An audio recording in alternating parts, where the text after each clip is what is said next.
پیش کر رہے ہیں ایم ڈی سندھ عباس شیرازی۔ ہندوستان کے مستند ترین عالم دین مولانا سجاد نعمانی دامتم برکاتم عالیہ فرماتے ہیں، آخری زمانہ ہے، وقت کم رہ گیا ہے، صفحہ بندیاں ہو رہی ہیں، علامت قیامت دن رات پوری ہو رہی ہیں، احادیث نبویہ پوری وضاحت کے ساتھ واقعات کی صورت میں جلوہ گر ہو رہی ہیں۔ اب زندگی کا دھارا کس سمت بہنا چاہیے؟ اب زندگی گزارنے کا ڈھب کیا ہونا چاہیے؟ عربوں کی گمراہی، مندروں کا افتتاح، فلسطین کا جہاد، یہودیوں کا ظلم، دنیا بھر میں اسلام کا پرچار۔ چند منٹ کا یہ کلپ آپ کو علوم کے سمندر مہیا کرے گا۔ بھی بہت دور نہیں۔ اب مسئلہ یہ ہے کہ اگر اب بھی ہم گناہوں کی زندگی میں لگے تو ہمیں اللہ دجال کے ساتھ کھڑا کر دے گا، توبہ کی توفیق بھی ہم سے چھین لے گا، حضرت امام مہدی کے دشمنوں کے لشکر میں ہم کھڑے ہوں گے۔ اب یہ دیکھو، یہ وہ وقت ہے، کچھ پتہ نہیں کس وقت اگلا قدم ہو جائے۔ جو نشانیاں اللہ کے رسول نے بتائی تھیں آخری فیصلہ کن دور کی، بڑی تیزی کے ساتھ آ رہی۔ اس میں ایک نشانی یہ تھی کہ بہت بھیانک جنگ ہوگی یہودیوں کے درمیان اور اصلی ایمان والوں کے درمیان۔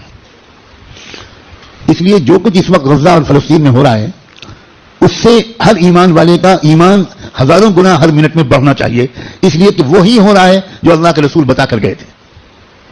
جس وقت وہ آپ بتا رہے تھے اس وقت تو فلسطین میں کوئی مسلمان تھا ہی نہیں، اور آپ یہ بتا رہے ہیں کہ ایک بھیانک جنگ ہوگی، خطرناک جنگ ہوگی، یہودیوں اور ایمان والوں کے مابین ایک خطرناک جنگ ہوگی۔ آپ بتا رہے ہیں کہ ایک علاقہ ہوگا جہاں سچے پکے مومن جان دے رہے ہوں گے اور جان لے رہے ہوں گے، قربانیاں دے رہے ہوں گے، مسجد اقصیٰ کی حفاظت میں نوجوان جوک در جوک شہید ہو رہے ہوں گے۔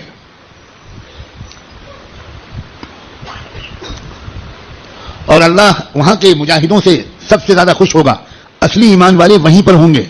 یہاں تک کہ جب صحابہ نے پوچھا کہ یہ لوگ جن کے بارے میں آپ کہہ رہے ہیں سچے پکے مومن، یہ کہاں ہوں گے؟ آپ نے فرمایا یہ بیت المقدس اور اس کے چاروں طرف ہوں گے، مسجد اقصیٰ اور اس کے چاروں طرف ہوں گے۔ بالکل ٹھیک وہی جو کچھ آپ نے فرمایا تھا اس وقت وہاں ہو رہا ہے۔ ہم لوگ اسی زمانے میں ہیں، آپ اس سے خوش ہوں یا آپ اس سے ناراض ہوں، ہم کو اللہ نے وہی زمانہ عطا فرمایا جس میں ہم اپنی آنکھوں سے اللہ کے رسول کی بات کو سچا پکا ہوتا ہوا دیکھ رہے ہیں۔ تو اس وقت وہاں جو ہو رہا ہے اس سے ہر لمحے ایمان کو بڑھنا چاہیے ہمارے۔ یہ ہمارا ایمان کی مضبوطی کی وجہ، لوگ الٹا سمجھ رہے ہیں، یہ جو کچھ وہاں پر ہو رہا ہے اس سے خوف اس کے دل میں آ رہا ہے جو سمجھا ہوا نہیں ہے، ڈر وہ رہا ہے جو سمجھا ہوا نہیں ہے۔ لیکن جو سمجھا ہوا ہے قرآن و حدیث کو، اللہ کے رسول کی باتوں کو، وہ یہ کہہ رہا ہے کہ یہی تو وہ فرمایا تھا اللہ کے رسول نے، جو ہو رہا ہے وہی ہو رہا ہے جو اللہ کے رسول فرما کر گئے تھے۔ اس کا مطلب یہ ہے کہ آپ کی نبوت برحق ہے، آپ سچے رسول ہیں۔ آپ نے اس وقت یہ فرمایا تھا جب اس کے کوئی آثار نہیں تھے۔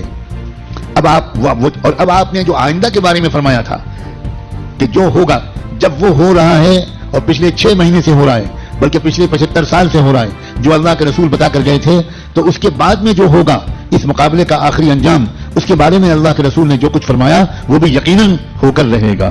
اور وہ کیا ہوگا؟ وہ یہ ہوگا کہ اللہ کے کلمے کا بول بالا وہاں سے پھیلنا شروع ہو کر پورے عالم کی ہر کچی پکے گھر میں اللہ کا کلمہ داخل ہوگا، پوری زمین پر انصاف کا نظام قائم ہوگا، اللہ کا حکم چلے گا، باطل ٹوٹے گا، حق کا غلبہ ہوگا، ایمان والوں کو اللہ تعالیٰ عزت، حکومت، اقتدار، طاقت، غلبہ دیں گے، ان کی قربانیوں کے انعام کے طور پر ضرور دیں گے۔ اور پھر دجال کا قتل ہوگا، دجال سے چھٹکارا ملے گا، پوری دنیا میں لا يبقى بيت مدر ولا وبر الا وتدخل فيه كلمة الاسلام بعز عزيز او بذل ذلیل۔ اللہ کے رسول کی حدیث کے الفاظ ہیں کہ کوئی کچا پکا گھر یا کوئی خیمہ ایسا نہیں بچے گا جس میں اللہ کا کلمہ داخل نہ ہو جائے، طاقت کے بل پر یا قبول کر کے داخل ہو کر رہے گا۔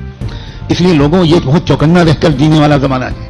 اگر اسی طرح غفلت میں رہے جس طرح آپ تک جی رہے ہیں تو ہمیں خبر بھی نہیں ہوگی، اور اللہ کی طرف سے فیصلہ ہو چکا ہوگا کہ اس نالائق، فاسق، فاجر، خطاکار، گنہگار مسلمان کو میں دجال کا ساتھی بناؤں گا۔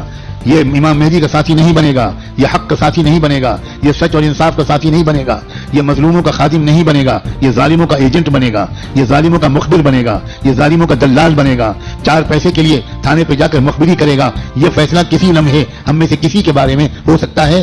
یاد رکھنا، میں نے اللہ کی توفیق سے اپنی بساط کے مطابق بہت لمبی بات کو چند جملوں میں سمیٹ کر آپ کے سامنے رکھ دیا ہے۔ قسم اٹھا کے کہتا ہوں اس میں ذرا بھی مبالغہ نہیں ہے، فیصلے کا دن قریب ہے۔ اب اگر گناہوں کی طرف واپس لوٹے، اب اگر پچھلی زندگی کی طرف واپس لوٹے، جن غلطیوں کو چھوڑنے کا فیصلہ کیا ہے، بار بار اللہ تعالیٰ سے عہد کیا ہے، بار بار رو رو کر انفرادی اور اجتماعی طور پر یہ ارادہ کیا ہے کہ اب گناہ کی طرف واپس نہیں جائیں گے، دوستو اب اگر واپس گئے تو پتہ نہیں پھر دوبارہ توبہ نصیب ہوگی کہ نہیں، کیونکہ یہ جو دن اب آ گیا زمانہ، اس زمانے کو پہچاننا علماء کا فرض ہے۔ علماء کی ذمہ داری ہے کہ وہ اس دور کو پہچانیں۔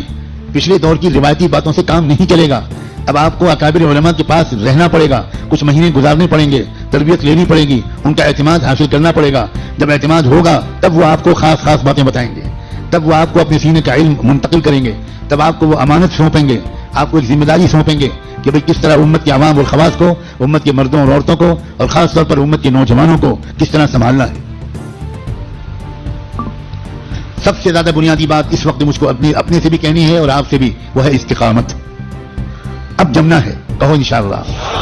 اب تقوی پر جمنا ہے، اب اللہ کی اطاعت پر جمنا ہے، اب گناہوں سے دور رہنا ہے، اور جیسے کوئی غلطی ہو جائے سب کام چھوڑ کے اللہ سے معافی مانگنی، دیر نہیں کرنی، کیونکہ پل پل یہ خطرہ ہے۔ جو واقعی زمانے کے تقاضوں سے واقف لوگ ہیں وہ ہر وقت ان کا دل اس وقت فلسطین کی طرف لگا رہتا ہے، اور اس لیے کہ وہ بار بار تازہ ترین وہاں کی خبریں جاننا چاہتے ہیں کہ کہیں دجال آ تو نہیں گیا، کہیں کوئی ایسا دعویٰ تو نہیں ہو گیا۔ یہ غفلت کے ساتھ زندگی کے دن نہیں ہیں، غفلت کے ساتھ گزارنے والے دن نہیں ہیں، یہ بہت ہوشیاری کے دن ہیں۔ اور یہ بھی یاد رکھنا، الٹے سیدھے مقرروں اور مولویوں، الٹے سیدھے جو اپنے آپ کو عالم کہتے ہیں اور ہیں وہ جاہل، ان کی باتوں کے چکر میں مت آنا۔ وہ طرح طرح کی باتیں تم کو بتا کر تم کو غلط راستے پر لے جائیں گے۔ جو سچے پکے اکابرین ہیں، بڑے بڑے بزرگوں کی صحبت یافتہ، قرآن مجید کے مفسر، قرآن کو گہرائی سے سمجھنے والے، اللہ کے رسول کی منشا کو سمجھنے والے، پوری زندگی کے 24 گھنٹے اللہ کے دین کی خدمت میں گزارنے والے، جن پر وقت سارے